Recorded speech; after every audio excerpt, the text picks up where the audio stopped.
And welcome back to the show, everyone. My name is Brian Elam. I will be your host on this episode of the Be Successful series here on Get Your Entrepreneurship Together. And today we have a very special guest. Cara Wilson is here with us, and Cara specializes in helping businesses connect with who they are, with their audience, and helping them thrive and flourish. And she brings a very special energy to the way that she gets this done. So I have no doubt you're going to enjoy this episode. You're going to want to save it, share it, because she is just a bundle of joy. I can already tell, even after seconds after meeting her. So, Cara, thank you so much for coming on. It's a pleasure to have you. Oh, Brian, I am honored. Thank you so much for sharing your amazing platform and allowing me to talk to you and your people. I, you had me at Be Successful. Excellent. I'm glad to hear it. Well, just diving right in, I mentioned in the opening your infectious energy, and you seem to have this ability to bring joy and also play into not only your life, but into your coaching and what you do with your clients. Can you tell me a little bit of your history and how that got started for you? Oh, absolutely. You know, when we were all somewhere between 2 and 5, right? There was this moment in your life where you're like, oh, when I get to be an adult, it's gonna be chocolate milk for dinner every night, and we're gonna have ponies. And you had this grand vision of how cool it was going to be when you were an adult, and you had all the control. And your inner 2-year-old was right. Only we grow up and, life's all over us. And we forget that we're the adult and we get to make the rules, not the laws. That's a collaborative thing. But the rules, that's on us. And so if we're not having enough fun, we get to up the kidding and make the rules more fun. Interesting. Absolutely. And when you're working with people and bringing this, uh, well, it's not a new idea, but maybe a new idea to an adult forward to them, how do you find the reaction to be? Somewhere between really uncomfortable and kind of like wickedly excited. Like somebody just gave me permission to do whatever I want. And especially if it makes me happy. I'm like, yeah, you didn't need me to give you permission. But if you need permission, you give permission. There it is. That's so funny. I was talking with another entrepreneur on one of these episodes, and I mentioned that he asked me the question, how do I facilitate that level of dreaming and growth, whenever I'm talking with people or working with people? And I say, I just give them permission. So it's funny that you brought that up because some people, that's all they need is to let them know, hey, Literally. this is allowed. You are allowed to think outside the box, to be uniquely you, you know? Yeah. Yeah. Have you heard of dumb goals? No. Oh, this is my new favorite thing. It's not mine. I found it in a Forbes article right before the pandemic. But dumb goals versus smart goals. So at operations level, you want smart goals. You want that specific, measurable, actionable, realistic, timely. They have to be the smart ones because they're literally operating the business. But in leadership, you want to be dumb. You want to dream, you want to uplift, you want to look at the metrics, and you want to track the behaviors. Oh, very interesting. I like that. I like that. See? Once I had that permission, I was like, yes, I'm always going to be the dumb one and I'm just going to collect the smart ones. Oh, that's amazing. That is amazing. See, there you go, folks. It's okay to be dumb when you're talking Yes. about leadership. I told you this was going to be a fun episode, ladies and gentlemen. Here we go. Here we go. So obviously, we can all see how you inject this joy, this robustness for life into what you do. Um, where did you get started with your career path? Were you in the corporate world for a while and just found out it didn't jive, or like what was that journey for you? Okay, so I'm gonna do the full story. So I just want to warn everybody: trigger warning, suicide is going to come into this. Okay, so just know that that's coming. Just prepare yourself mentally and emotionally. So I have been groomed for leadership literally my entire life. I took my first dual certification course at 8 years old because I wanted to start being the babysitter for the neighborhood, and I wanted to be the obvious choice versus all the other girls. So I got certified in babysitting and CPR. So I'd be like, well, I'm the safe one to leave your kids with. So literally groomed since childhood for leadership. Fast forward, when I was 15, we were living in Mexico. My family, we just took off. That's a whole different story. But it leans into why I find fun and why I believe you can literally do anything you want. We were living in Mexico, and one of the places we were staying opened a burger joint. So at 15, I got put in charge of a 5-person staff and a hamburger stand. All of the staff was older than me and local. And I didn't really speak Spanish that well, but I learned. And it gave me a lot of respect for people who have to do things in languages that are not their first language. Holy wow, that's a lot of work. Fast forward again, the first time I figured out the difference between leadership and management was when I was working at a pet store in Houston. I was in my 20s. I had that abundant energy that 20-year-olds have. And I was managing 2 different places, a sales office and a restaurant. And I thought, I'm tired of being the adult. The best thing I could do is go get another job. Oh yeah, because that makes Right. perfect sense. Of course, right. Well, you already said you were 20, so you know. Right. Caveat. I went into a pet store to see if, if there's animals, there's poop. So somebody has to clean up the poop. And I thought I could be poop girl. That would be the best not leadership job ever. Walked in, asked, do you need somebody to help sweep up and clean up after the animals? They said, do you have management experience? Well, yeah, well, yes. Great. Can you start tomorrow? Well, I've never run a pet store. I don't have any pet store experience. Like, no, that's fine. If you can do people, then we can figure the rest out. I was like, oh, leadership is about working with people. Okay. Fast forward, I'm then in the corporate world in my early 30s, and I'm with this amazing company. They consider themselves a development firm first and a restaurant second. I mean, to the outside observer, burgers, beers, it's a restaurant. But their internal structure is a development structure. So at a operational restaurant level, we're talking about building foundations and trust. And what does it look like to take accountability versus hold responsibility? And what does it look like if you take real ownership of a situation without blame? And way cool. Only restaurant I know of that had a 70% retention rate rather than a 130% turnover rate. Yeah, that kind of a place you wouldn't be seeing on Bar Rescue. Right. And I was like, oh, leadership is about taking care of people. Oh, okay. So it's really setting in my brain, and I'm leaning into coaching. I start developing the company's executive training with their executive team so that we can have this really supportive development structure from the moment you walk in the door till you're the CEO, right? Nonstop growth and development. And my brother commits suicide. It was suddenly like nothing had changed, and also the entire world was on fire, and I had to figure out how to keep moving forward while walking on walls. It just changed. It changed nothing and everything.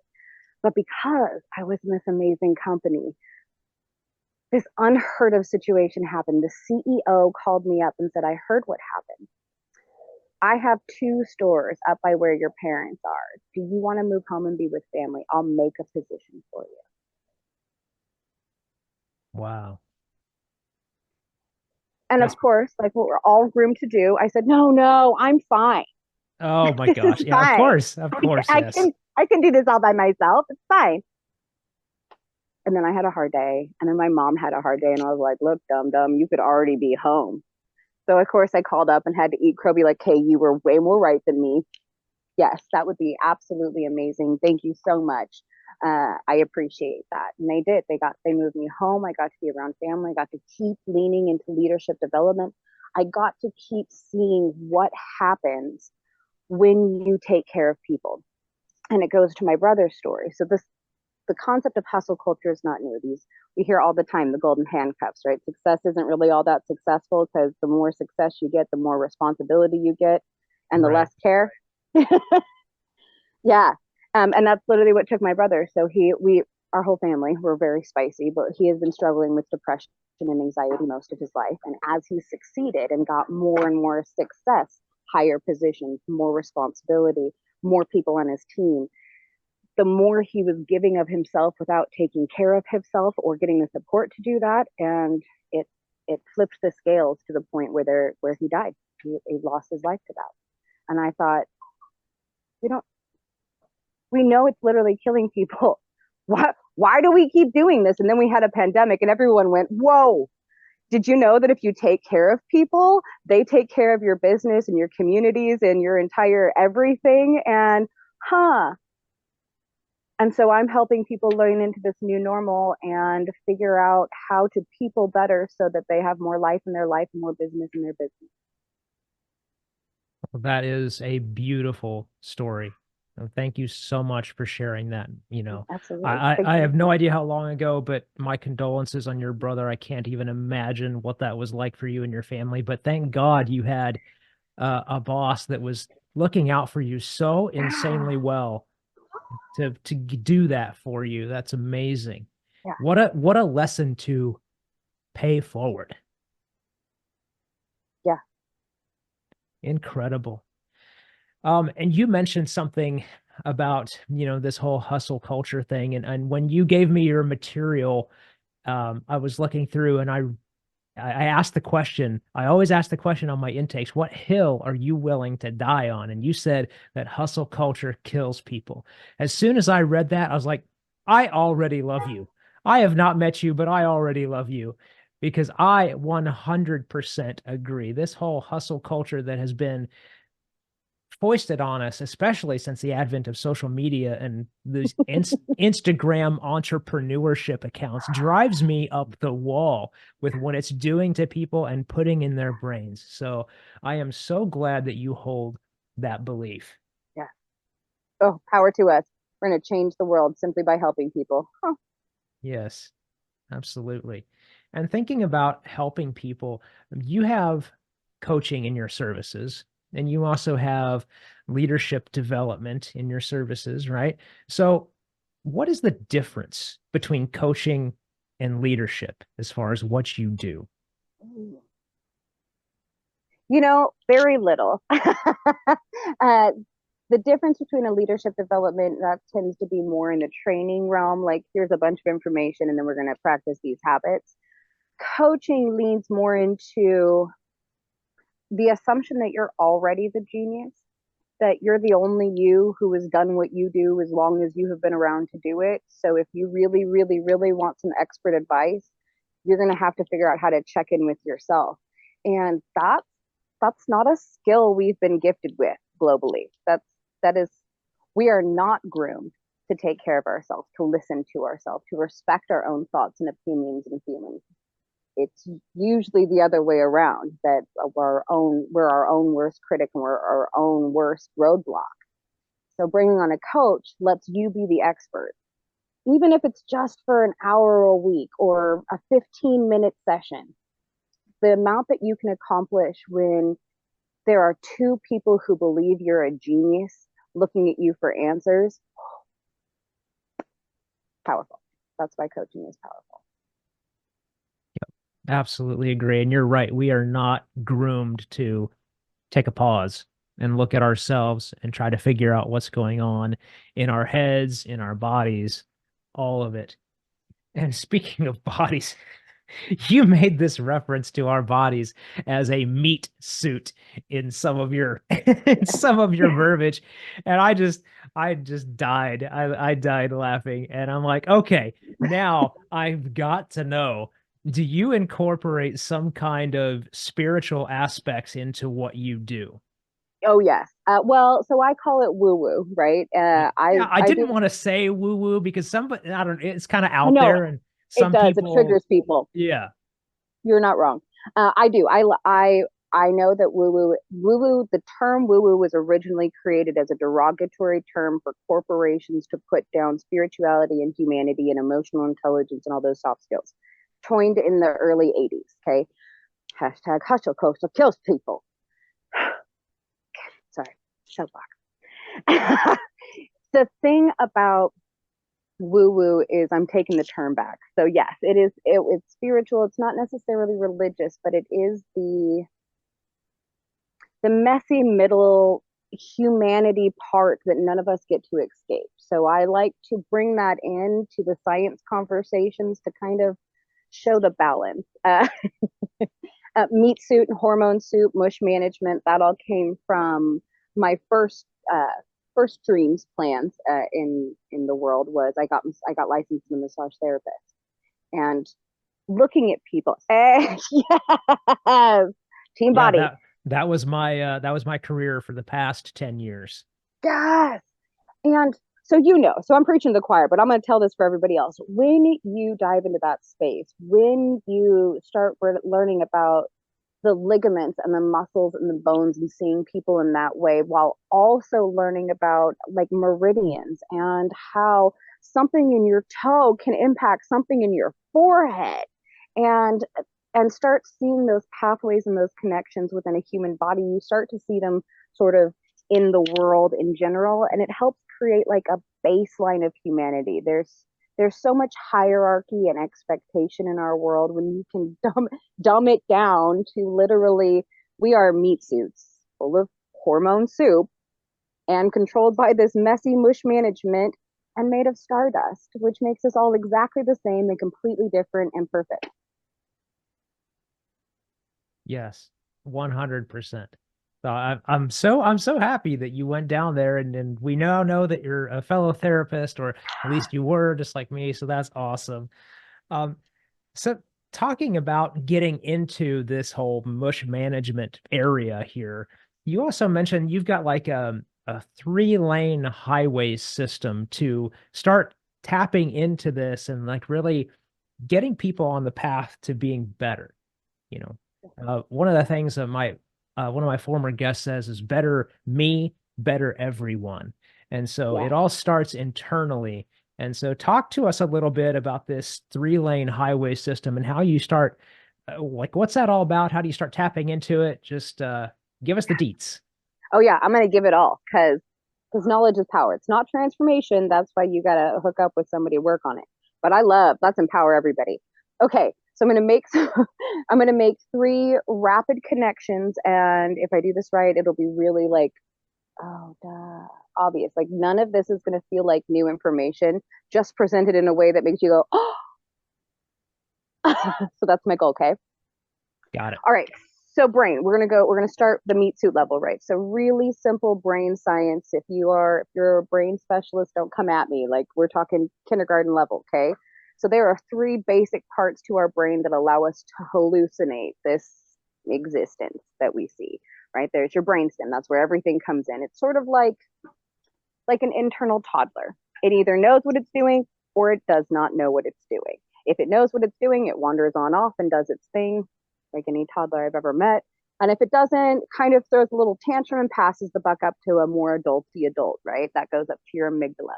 Your amygdala, that's like your internal teenager, right? Like they know everything, which in the amygdala's defense kind of does. It's the reason that we have thoughts, feelings, and emotions. So, right.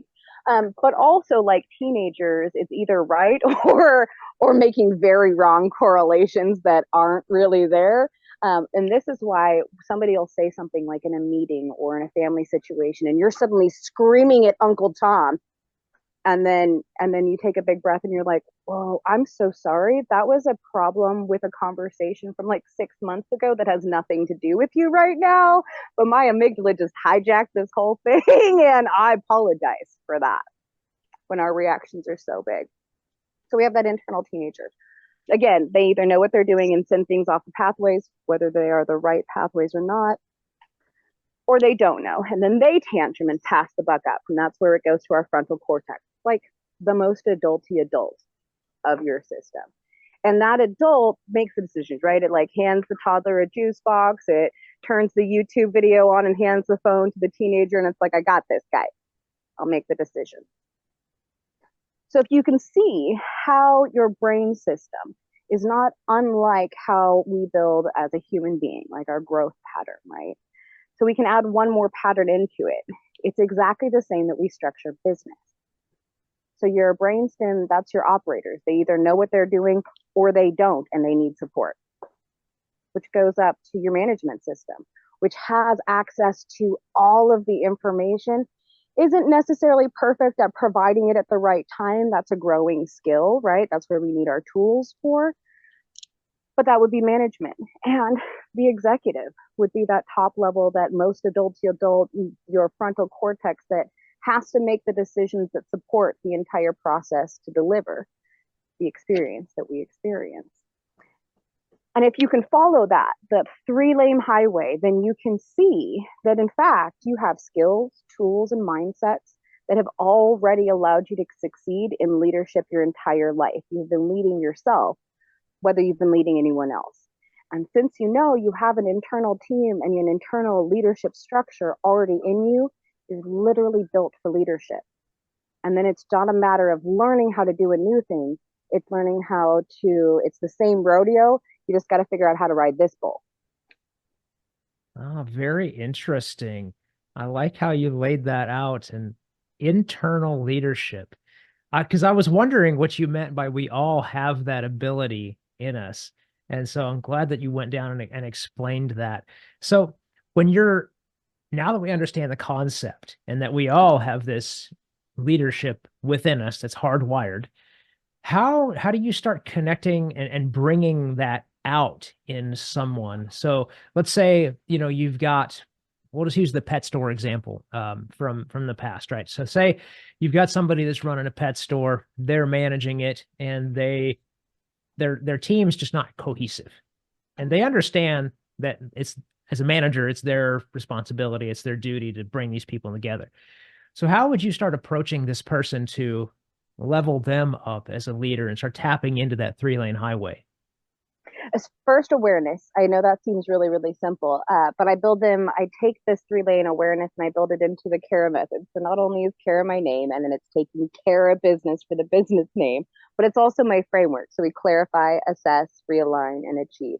It's a dynamic framework that allows you to take these lessons and apply them in each situation in a way that is unique to the situation, but consistent enough that your brain can start to build that pathway, right? I'm neurospicy, so my brain needs structures like that. Otherwise I just wander off. So we clarify. Okay, now we're aware. We're aware that we need to develop some skills so that my team can function the best that it needs to function. And then you kind of see where is the breakdown happening. Is it an engagement thing? Well, that means that we need to engage them and ask them, what do you need? And I'm just going to give all leaders, literally it is this simple. And I know simple is not easy, but it really is this simple. If your team is not doing what you want them to do, ask them what they need. And then go do that. Because then they will be functioning where they think that they are better. And when we are in that place, everything else gets better. So that also means we have to do that for ourselves. So if we're going to ask our team what they need and provide that, you also have to ask yourself what you need and then provide that. Yeah, it's so interesting how some people, especially if they just get into management or have seen it from abroad, they think that it's all about telling people what to do. Like, we've got this list of tasks that need to get done, and you do this, because that's your job, and that's what I say because I'm the manager. And yeah, it doesn't quite, well, it works, but it doesn't work well that way. Yeah. And not sustainably, ever. I mean, that's literally hustle culture kills it. We have all the statistics and numbers to say that way can accomplish something in the heat of a stressful situation, but if that is it every day, then you're training your team that every day is a stressful situation, which then makes stress the situation. No one wants to be there for that. I don't want to be there for that. Definitely not. And so once you get them on that path to open up and ask, what do you need? And then start fulfilling those needs. Yeah. That way we get the team brought back together. Yep. And you said it earlier. It starts with ourselves. It starts learning that grace for ourselves so we can provide that to somebody else. And it's harder than it sounds. Simple. So simple. Not easy though. Right, right. It's so funny that the simplest of concepts tend to be the hardest to think about or to implement. Yeah, yep. That's why I value this little skill that I have about summarizing people's statements, and I think that helps me in what I'm doing Mm-hmm. here because I can take this long diatribe and just like bring it That's together. magic. Yeah. Yeah, yeah, but it ain't, it's not easy. It's a skill that you've got to work with. So talking about skills and experience and all this in the entrepreneurship space of growing your business and being an entrepreneur, I want to ask, what do you wish that you knew starting out that you know now? Less is more. And I think that sounds more simple than it is. But the whole Pietro's principle, Parkinson's law, this, as I came from corporate to running my own business, I thought the hardest part was going to really be setting the metrics and maintaining them. Because that's the thing that your boss really gives you, right? They give you a paycheck and they give you the metrics. That means you just show up and do the thing. Except because I came from corporate and from this world of busy, of hustle culture, of being busy for the sake of being busy to kill yourself so it's obvious that you deserve to succeed rather than just assuming you deserve to be successful because you're doing things. That's my favorite way. But I didn't know that. And so when I first started, I was putting in 16 and 20-hour days, killing myself to start this business and wondering why things weren't happening and why I was tired and cranky and why following my dream felt so uncomfortable and awkward and exhausting and like I should just give up. And then I had to ask myself, what do you really need? And I was like, I need more time with my boys, with my husband and my son. I need more time with my community that's outside of just trying to get a sale, that is really just about uplifting people. And I said, okay, well, if you need that, you're going to have to cut your hours back, chick. You're going to have to figure out how to do and achieve what you are achieving and doing in less time. And when I hard cut my second year in business, about halfway through that year, I realized what I was doing was just propagating stuff that I was literally out trying to stop. If I can't live it, how can I teach it? And I cut my days to 4-hour days. It was so hard and uncomfortable. The mental weight, the abuse that I gave myself in, oh, you're so lazy, you're such a failure. If you can't make this, how could you? And within 2 months, I had caught up everything that I had been failing on and was able to maintain and grow within a 4-hour day. But it wasn't pretty. And I wish that somebody had said, you can do it in less and you don't have to kill yourself. So you can do it in less and you don't have to kill yourself. Yes, 100%. I'm glad that you said that with authority and looking in straight into the camera because there are some people I know who are going to Need to see hear it. this, who are going to listen to it, that need to hear that message. Okay, so we now understand what you do and kind of how you do it. And I was also wondering, what is your vision for the business that you started? I love that you asked this question because it's come up recently and I've really kind of honed the answer. So I'm feeling so prepared and like super adult to answer this question. So my vision for my company is it's scalable. So at this time, what I'm really looking for is to create a experiential what I'm experiential experience for a for groups and individuals to start unwriting this hustle culture. I want to do them in like retreats and speaking engagements. I want to keep my one-to-one clients, but I want to lean more into the experiences and speaking because I have this vision of a sustainable uh, being able to share this sustainably in a way that opens up even more of my time because my husband, son, and I are planning to launch a research and development tour of the US so that we can build an eco village around a STEAM university. So if I want to unwrite hustle culture, I've decided the audacious, hairy goal would be to create an entire community based on concepts that are about taking care of people and allowing them to take care of everything else. It's not unheard of, but it is not yet fully seen. So we're going to try and make that happen. So right now, the business's job is to sustain me and my family while and perpetuate this unwriting of the hustle culture while we go and learn, so that we can then scale to take this to an entire community level where if you can do it in community and you can do it in business, there's no reason everybody can't have access to it. Mm.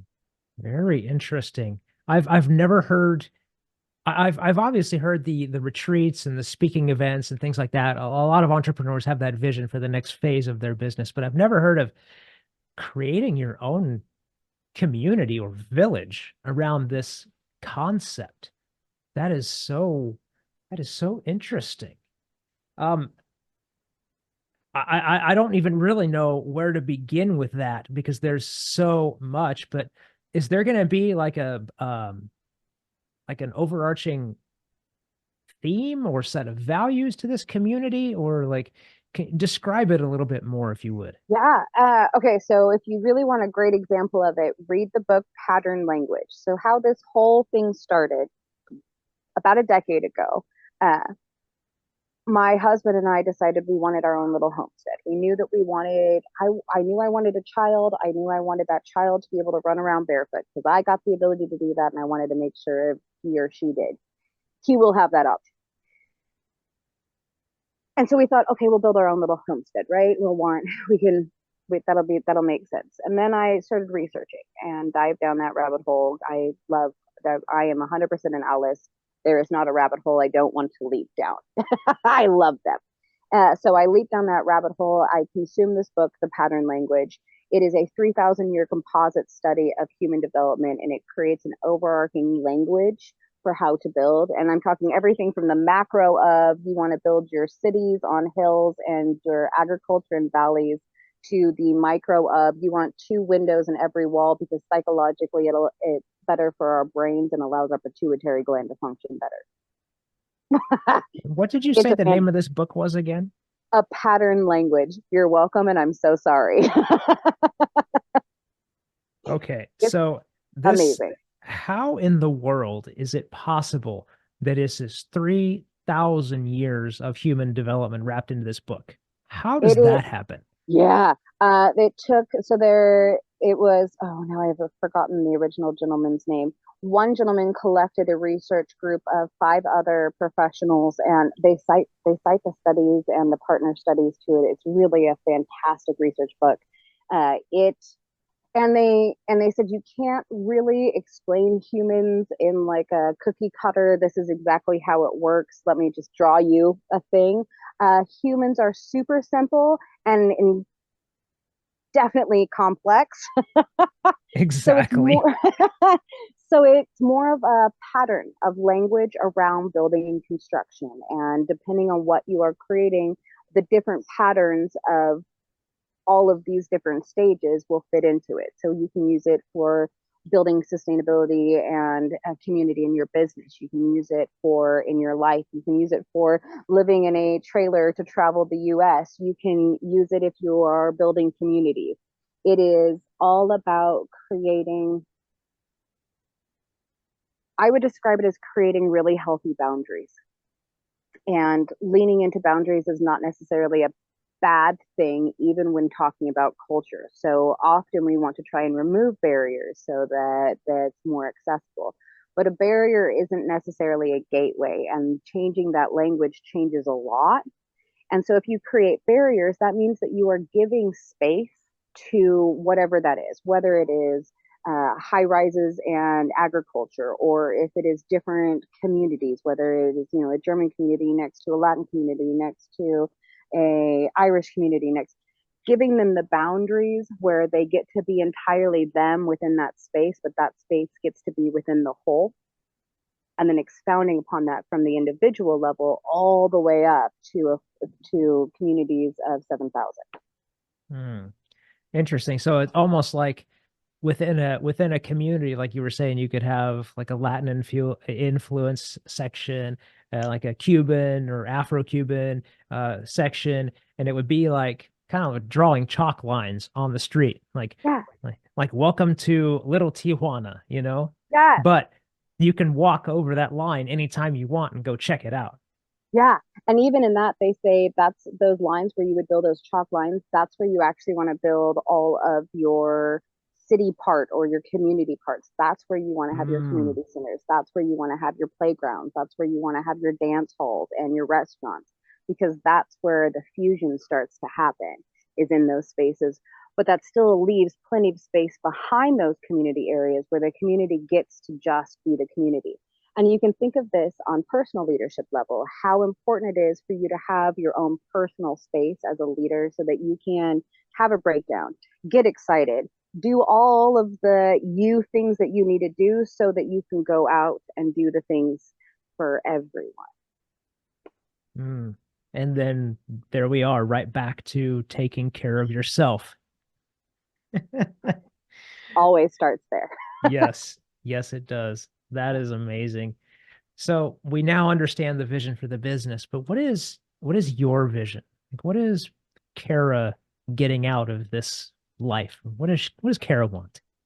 It's all entirely selfish. It might sound like it's not, but 100% this entire trip is selfishly for me. It is so that I can have a place to retire that is community driven, that is sustainable, that my child can grow up running around barefoot, but also be a super professional where science and woo woo come together for innovation and growth, where individuals are celebrated for their individuality as it promotes and supports the whole.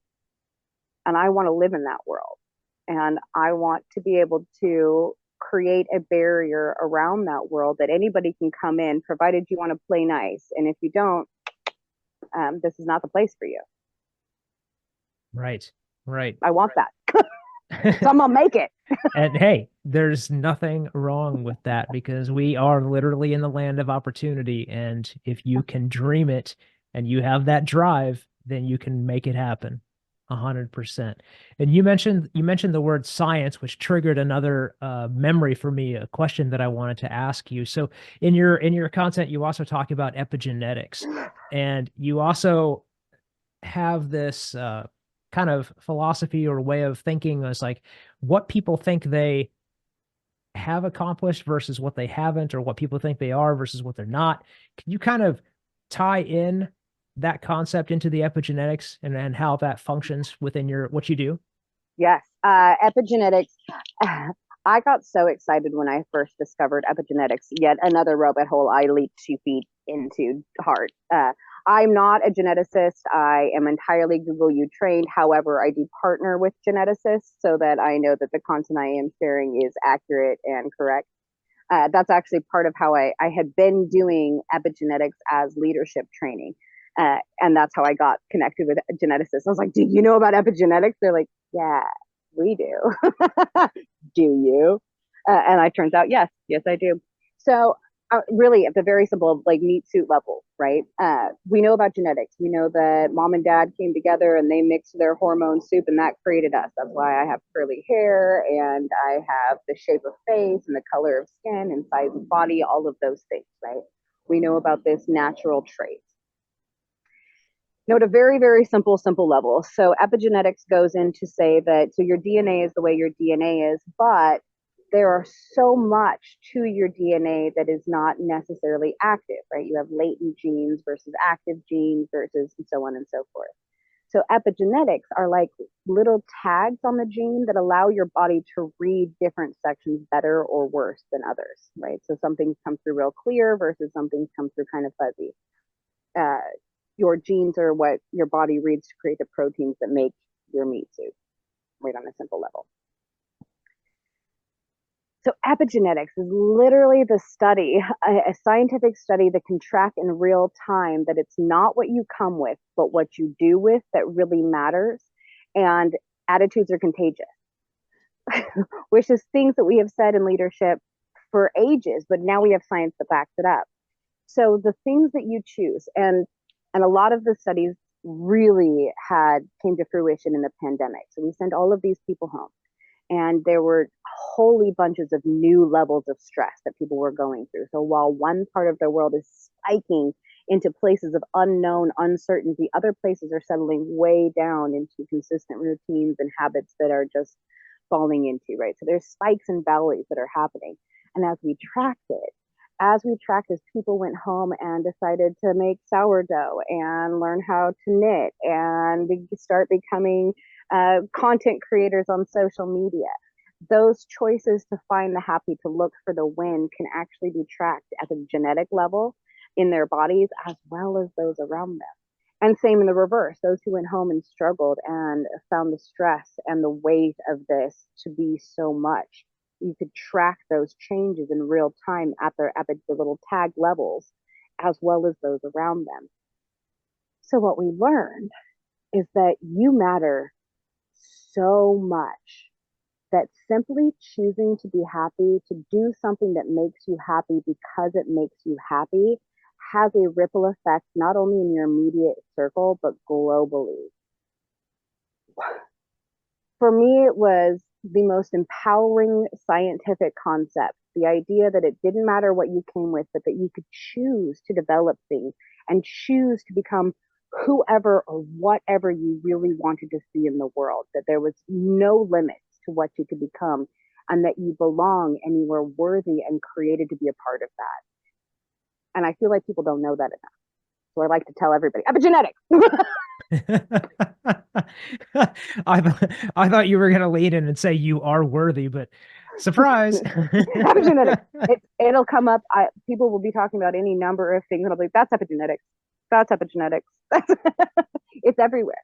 Every time you choose something, every time you choose not to do something, that goes in and reinforces those pathways in your brains. Those pathways create new neurons, which creates new electrical signals that impact your chemical signals, which literally activate and deactivate parts of your genetic coding. Mm, interesting. So now I understand a little bit more of this concept of habits and how important habits are. Yeah. And so my question to you is, obviously studying this more than I have, is how long does it take to reprogram a habit that could be, not the best for the person or the business, whatever? So I love that question because unfortunately, it really depends. However, there are hacks to make it faster. So if you try and unwrite and then relearn a habit, it takes, let's say you learned a habit and it's been reinforced for 10 years. You want to unwrite it and relearn a new one. You probably aren't going to be fully into that new one for 20 years, almost twice the amount of time it took to create the first one, which, I mean, just immediately sounds defeating and exhausting. Yeah, I was surprised at that, like thoroughly. Yeah. Luckily, you don't have to unwrite habit. That is a false hustle culture thing, that you have to do twice as much work. Like you have to completely unwrite something before you can rebuild. You don't actually have to burn the entire structure down. Micro changes will really change habits so fast. I mean, you can see a habit change within 24 hours by making micro adjustments. Okay. So it's really about becoming aware of the habit, and then finding out what part of that habit is working and what part of the habit isn't working. Because usually there is at least something in there. We create habits because of some trauma or drama that required us to learn a new skill, train a new way, build new mindsets. So they came about genuinely, not every single time, but on a general whole, because of something to make yourself better. So if that's no longer serving you, rather than working so hard to undo it, you can just shift it. It's like changing this perspective. Nothing has changed. I'm still sitting in the same chair, but this is a completely different space. And it could be a completely different habit. That is so interesting and helpful. And I really think a lot of people are going to benefit from what you just described there. That level of checking in with yourself on just the habits and like what pieces of that and breaking it down. I've never thought about dissecting a habit like into pieces of a habit. That I mind blown. My job here is done. Yeah, and Totally, totally is. So, guys, if you had any doubt that Cara was your girl, the one to work with to bring you and your business into alignment, I think this program just kind of solidified that decision for you. So, tell the folks, especially the ones that have decided to work with you now, where they can find you. Oh, yes, I am very accessible. I am on the Facebooks and the Twitters and the Instas and the LinkedIns and the Alignables. The fastest way is the website www.takingcarabusiness.com. And then also come join the Facebook group. It's called Cara Corner, Cara Corner, all capital Cara. Come join the corner. It is where I do all of my complimentary work. So every Monday, for this very reason, exactly that habit thing. Every Monday we do a review because the intent is to really understand what happened, really look at how well you are doing, and then make those micro adjustments that have those giant impacts, right? So instead of trying to move the entire mountain, what if you shifted that one grade of sand that tumbled half of it down? And that's Absolutely. complimentary in there. So come hang out in the group. Well, there you go, folks. Links are going to be below. Go check out the site, join the Facebook group. I can't believe it. She's giving this stuff away in the Facebook group. Like, come on, you got to join, right? Oh, share the show with your friends. Share it with your friends, your family, especially if you've got an entrepreneur in your circle. Share this with them. They need to understand these things, take a look at themselves, figure out these micro changes they can do to level themselves up. And of course, if they're in the spot, if they're in that right place, connect with Cara and get her guidance. Cara, thank you so much for coming on today. I truly appreciate you. Thank you so much for everything you shared with us here today. Thank you, Brian. You are truly amazing. This has been one of the most incredible podcast experiences of my career. Thank you for being such a delight and having such intuitive questions. I appreciate you so much. Well, it's been all my pleasure. So thank you so much again for coming on. All right, guys, you know what to do. Like, share, subscribe, all the things, and peace. We'll see you in the next one.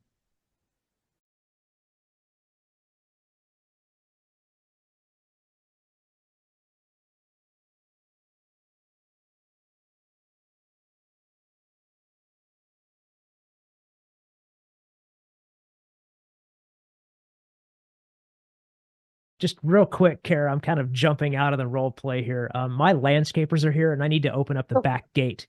go, go. I'll be right back. Yeah, absolutely. All right. Thank you so much. I'll be right back. Yeah.